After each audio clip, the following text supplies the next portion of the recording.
Hello and welcome to LFC Focus. It is post-match reaction show time after Liverpool have just lost a match. It's a rather bizarre feeling. It's something none of us have really had to go through in a while, so I think we can all be forgiven for processing it in a slightly strange way. And I think, of course, as is normal when you lose a game, especially when it's the first leg, and especially when it pans out in the way that it did today against Atletico Madrid, the overriding emotion coming away from the game is frustration. Frustration both at our players, at the way the game was played out, and I think it's fair to say at the officials as well. I try not to devote too much time to refereeing, but I think it's fair to say that the man in the middle who had to make all the calls today was useless, to be perfectly honest. I mean, he just fell for absolutely everything that Atletico Madrid tried to pull on him. Just every time we got a successful tackle in, you know, for the first half hour, it was fine. For the first half hour, we were recycling the ball constantly, and I think what happened was Atletico realised they simply can't cope with how quickly Liverpool regenerate and turn things around and get another attack going after one breaks down.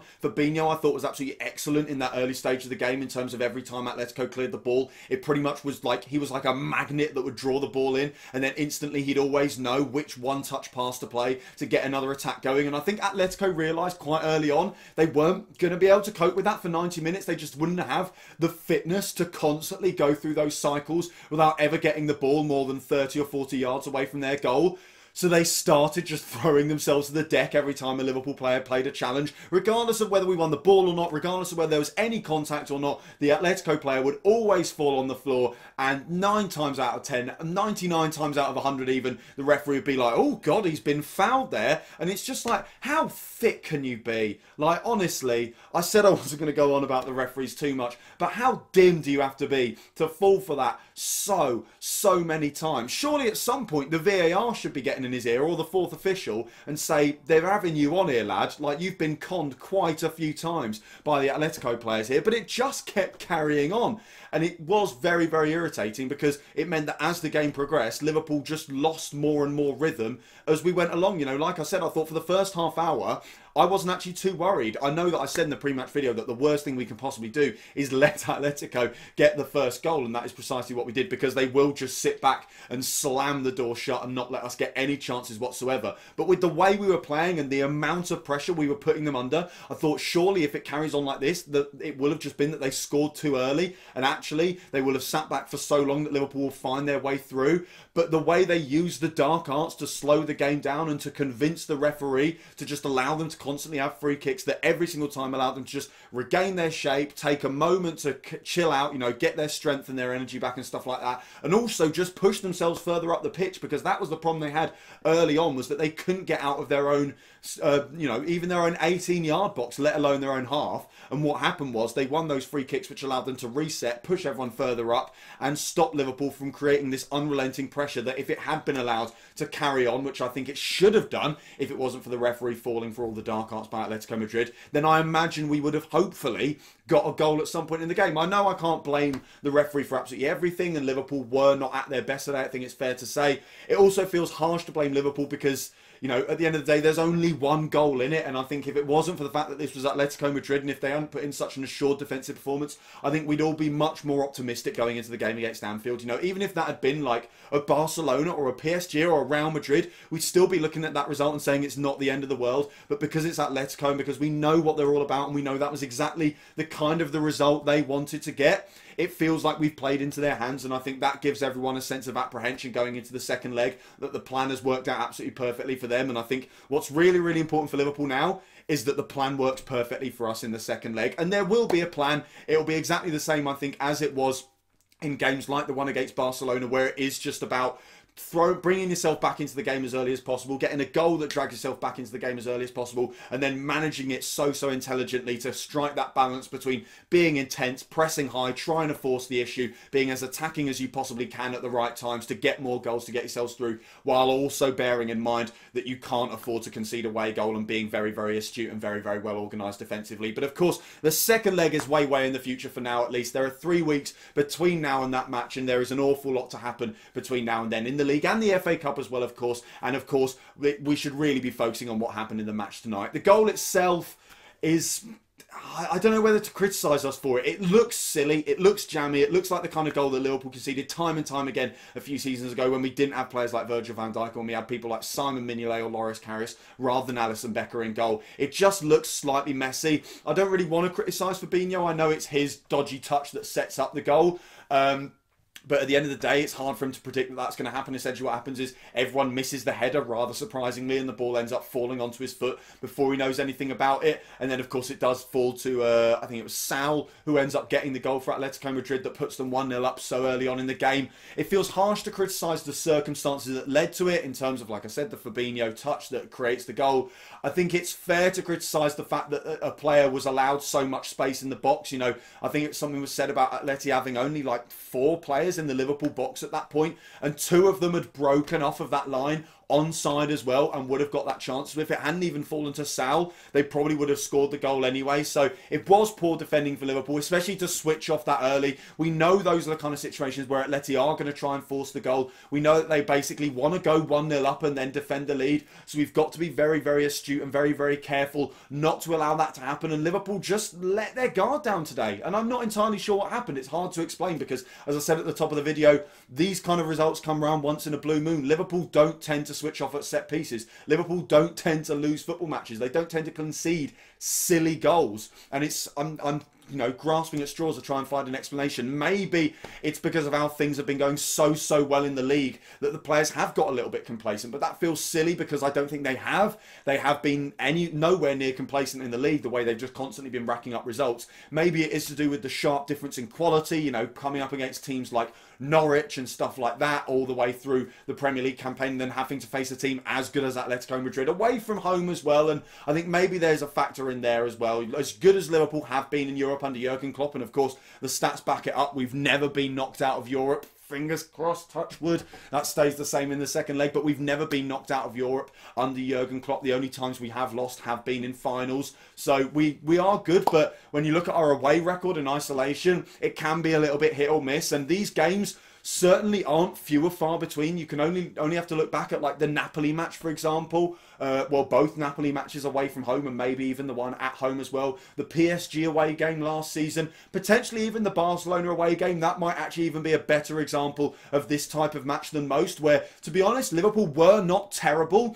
We just maybe weren't at our best. We didn't quite have the cutting edge going forward, and then the opposition got a break or two that really ended up working out for them, and we come away with a result that maybe we don't feel like we deserve. But of course, again, you'd certainly back us to do the business in the second leg. I thought, by and large, we weren't too bad going forward. There are a couple of players that just seem to be very off it. Trent Alexander-Arnold being one of them. I thought, in general, we really played into Atletico's hands with the fullbacks, and it was very frustrating to see. And I think it's hard to criticise the players because it's the kind of thing that you can only see with that huge television angle where you can see the whole of the pitch. But it was very clear that Atletico wanted to play narrow, and they wanted to let our fullbacks have an awful lot of the ball. And that seems like a strange way to go because, as everyone knows, the fullbacks are so integral to our system, and they've caused so many problems for Premier League sides, and Premier League managers especially have had sleepless nights trying to work out how to stop them, whether you have to go tight, whether you have to force them back, force them wide, or anything like that. What Atletico did was just leave them to it, leave them alone, because at the end of the day, what happens is those fullbacks, their job is to deliver the ball into the box. You can give them the space to make the delivery,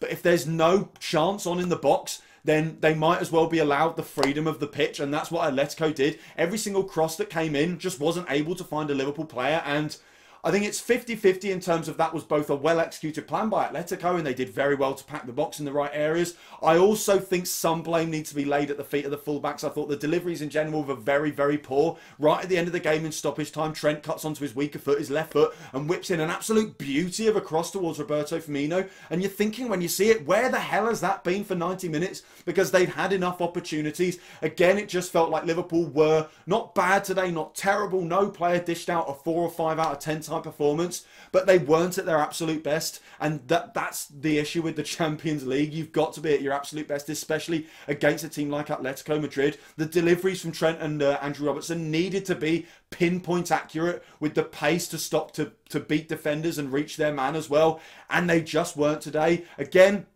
I'll always come back to that second leg at Anfield because I do think we'll do the job there. I do think we'll do the job. I think it's going to be monstrously hard. I think it's going to be one of Liverpool's toughest tasks. It's going to be one of the toughest tasks in terms of a 90-minute match that Jurgen Klopp has faced as Liverpool manager. In some ways, it's almost more difficult than the 4-0 against Barcelona because the 4-0 against Barcelona, the players don't really need any sort of motivation. They know they've got nothing to lose. They're going to go out there and put their heart and soul into it. What the real worry is, you know, doubt and second guessing could start to set in the game at Anfield. I think that was one problem with the game today. The players started to almost look like they didn't know how to get past Atletico. They almost ditched their standard plans, and you saw players doing weird kind of things like Divock Origi constantly running the ball out of play when you're thinking, just don't do that. Just pick another option. It feels like we're being a little bit reductionary to say those kind of things, to say, oh, just don't run the ball out of play. But he had other options on. He could have checked inside. He had passes available and stuff like that. Mo Salah as well had a couple moments where he was cutting into the box and there were passes on, there were options on, maybe dink passes, maybe checking out and going somewhere else. But he just keeps trying to dribble closer and closer to the goal when it's very, very obvious that he's not going to get there. And if he carries on, he's going to get tackled. He's going to lose possession. And it could even lead to an Atletico Madrid counter-attack. It felt like our players were in their own heads today, and that's almost understandable. I almost feel like I can cut them some slack there because, to be fair to Atletico, the atmosphere was incredible. That stadium, that kind of atmosphere looked like a really, really tough one to play in. You know, we as Liverpool fans pride ourselves on the energy that we create at Anfield, and we've seen firsthand how it can dismantle teams on its own. We've seen how the best teams in the country, in the continent, in the world can come to Anfield and completely fall apart. You know, Manchester City have done it. Barcelona have done it because of the atmosphere, because of the way it makes players feel, because of the way it makes our players feel as well, and it pushes them on. And Liverpool were, in a way, just beaten at their own game today. But the positive thing is, we've got the advantage in the second leg, and I think that is so, so important. I'm almost glad, well, I think I'm always glad, but I think it will be absolutely imperative for this one